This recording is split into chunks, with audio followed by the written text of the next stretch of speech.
बड' investor चेनेलाव welcome खालामबाय। Mutual फान्डा मोनथाम रोखोमनि दङ मिउचुवेल फान्डा। बे जाबाय लार्ज केप दङ आरो मोनसेया जाबाय मिड केप दङ आरो मोनसेया जाबाय स्मल केप। बे मोनथाम साइजनि मिउचुवेल फान्ड दङ।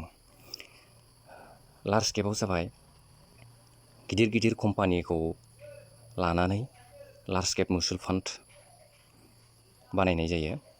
जे लार्ज केप मिउचुवेल फान्डआव जेसेबां गिदिरसिन कम्पानि दङ बे कम्पानियाव मिउचुवेल फान्डा लार्ज केप मिउचुवेल फान्ड बानायनानै बे गिदिर कम्पानियाव जोंनि SIP खालामनायखौ मान्थलि SIP दोनथुमनाय रांखौ बे मोनफ्रोमबो कम्पानियाव इनभेस्ट खालामो।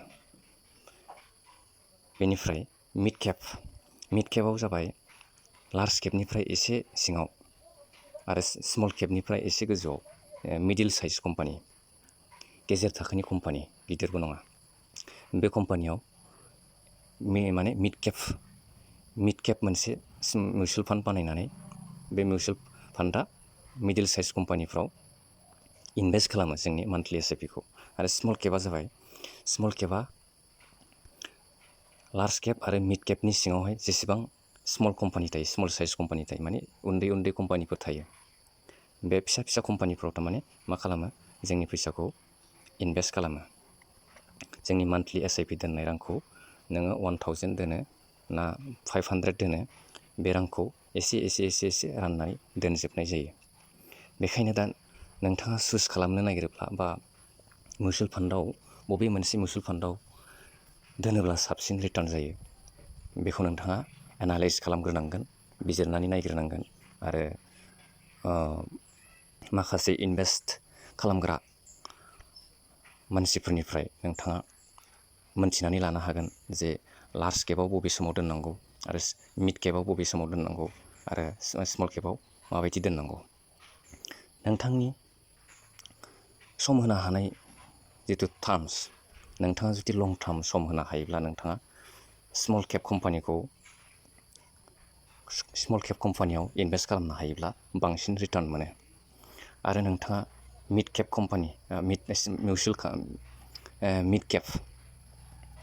मिड केपआव जुदि दोनोब्ला बेवहायबो नोंथाङा रिक्स, आरो बेबो स्मल केपआथ' हाइ रिक्स, बे जाबाय मिडियाम रिक्स। हाइ रिक्सखौ जुदि नोंथाङा जेसेबां रिक्स लानो हायोब्ला नोंथाङा स्मल केपआव बांसिन रिटार्न बा प्रफिट मोननो हायो। नोंथाङा बेवहाय गोबां भलेटाइल नुनो मोनगोन। जे भलेटिलिटिया बेनो, नोंथांनि जिथु मान्थलि दोननाय आरो दैलि प्रफिट, बेखौ नोंथाङा भलेटाइल नुबाय थागोन। जे मिउचुवेल फान्डा मालाबा प्रफिट देखायगोन, मालाबा लस देखायगोन, मालाबा प्रफिट देखायगोन, मालाबा लस देखायगोन। बेबायदि बे मिउचुवेल फान्डा, स्मल केप मिउचुवेल फान्डा बेबायदि गोबां गोजौ गाहाय थारमाने लसबो गोबां देखायो आरो प्रफिटबो गोबां देखायो। आरो बेखौ जुदि नोंथाङा लं टार्म सम होनो हायोब्ला, हमनानै लादो 10 बोसोरनिफ्राय 15 बोसोरसिम जुदि नोंथाङा स्मल केप मिउचुवेल फान्डआव जुदि सम होनो हायोब्ला नोंथाङा गोबां इनकाम नुहैगोन, नोंथाङा गोबां रां नुहैगोन। बे जाबाय स्मल केपनि केरेक्टार। स्मल केपआव जुदि नोंथाङा इनभेस्ट खालामनो हायोब्ला आरो जुदि सम होनो हायोब्ला, नोंथांनि बैसोखौ लानानै नोंथाङा बेसेबां बैसोनि, नोंथाङा 20 बोसोरनि बा 25 इयार्सनि बा 30 इयार्सनि जुदि बैसोनि सोलिबाय थादोंब्ला नोंथाङा बेखौ स्मल केपखौ लाफानो हायो। नोंथाङा स्मल केपआव इनभेस्ट खालामदेरनो हायो। अब्लानिया नोंथाङा बेवहाय 10 बोसोर 12 बोसोरावहाय आरामसे इजि नेनानै नोंथाङा बेवहाय गोबां रां नोंथाङा नुहैनो मोनगोन। बेनिफ्राय मा खालामनो हायो,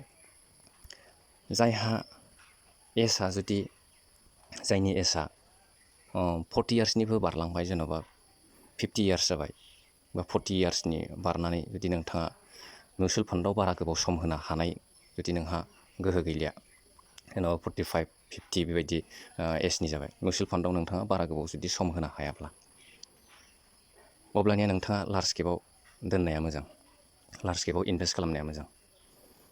नोंथाङा 5 बोसोर, 7 बोसोर, 8 बोसोर बेबायदिसिमल' दोननो हायोब्ला लार्ज केपआव दोननायानो मोजां, मानो होनब्ला स्मल केपआव गोबां दावखोलाय लस प्रफिट देखायनो नागिरो बांद्राय।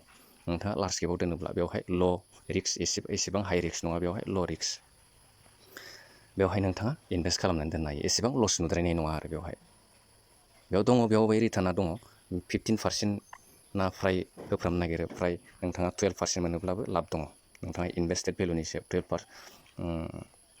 12% खरि मोनोब्लाबो नोंथाङा लाब दङ। आरो मिड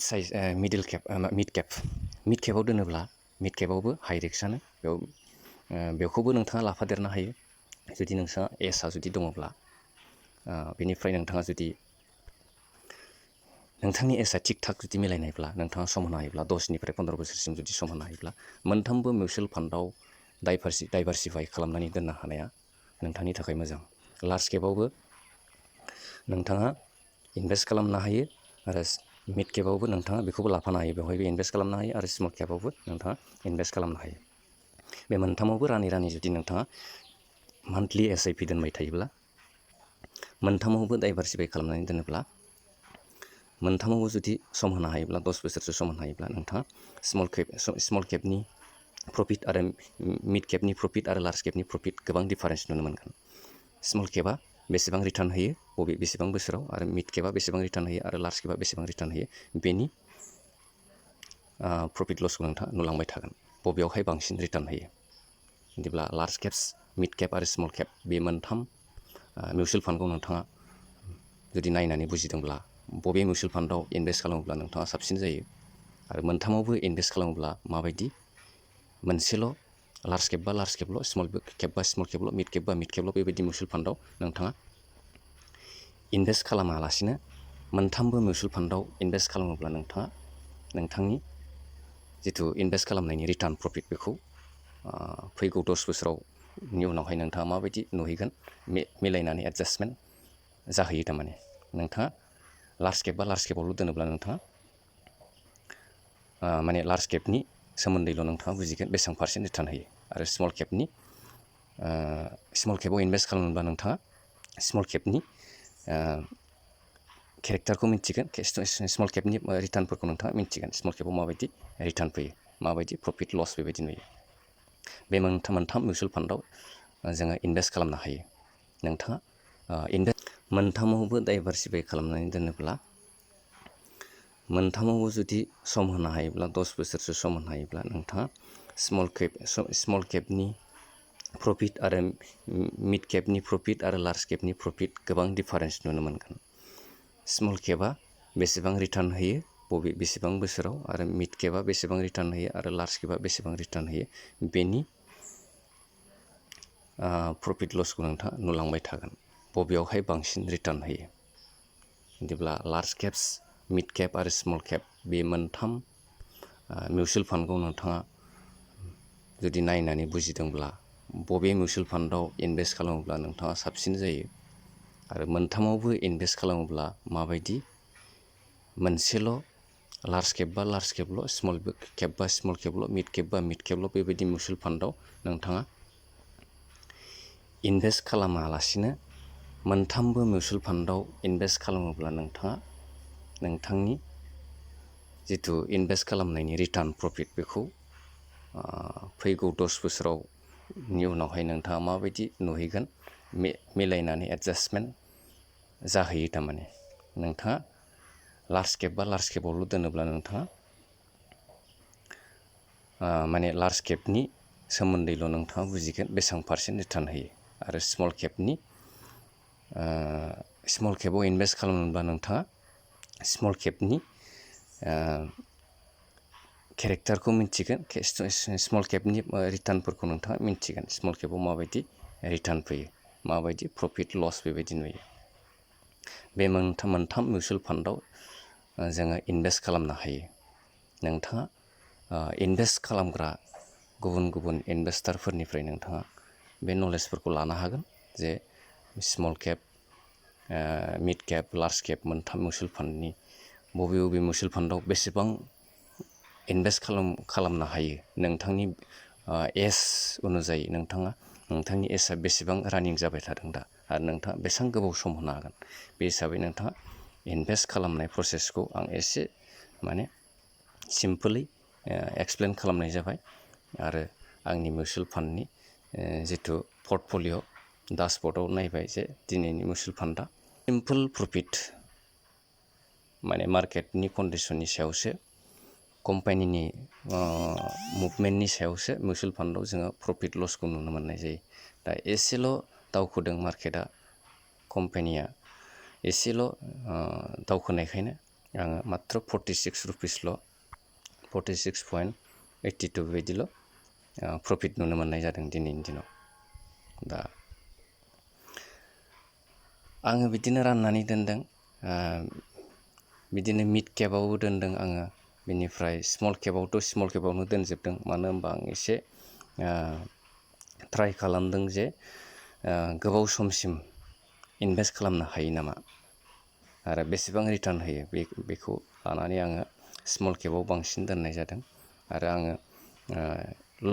लामसाम वान टाइम इनभेस्टमेन्ट खालामदों, मिड केपआव दोनदों, SBI कन्ट्रा आरो स्मल केप बेबायदियाव आङो लामसामाव दोनदों माखासे। बेनिफ्राय बाखिखिनिखौ आङो फ्राय स्मल केपआवनो इनभेस्ट खालामजोबदों। बिदिब्ला आं आंनिफ्राय जेबो रेकमेन्डेसन होआखै जे आं मिउचुवेल फान्डआव स्मल केपआवनो दोनजोबनांगौ बेबायदि बुङाखै, बे इडुकेसननि थाखायल'। बेखायनो नोंथांमोना मिउचुवेल फान्डआव बबे मिउचुवेल फान्डआव नोंथाङा दोननो हागोन आरो बेसेबां सम होनो हागोन बेखौ नोंथाङासो डिसिसन लानांगोन।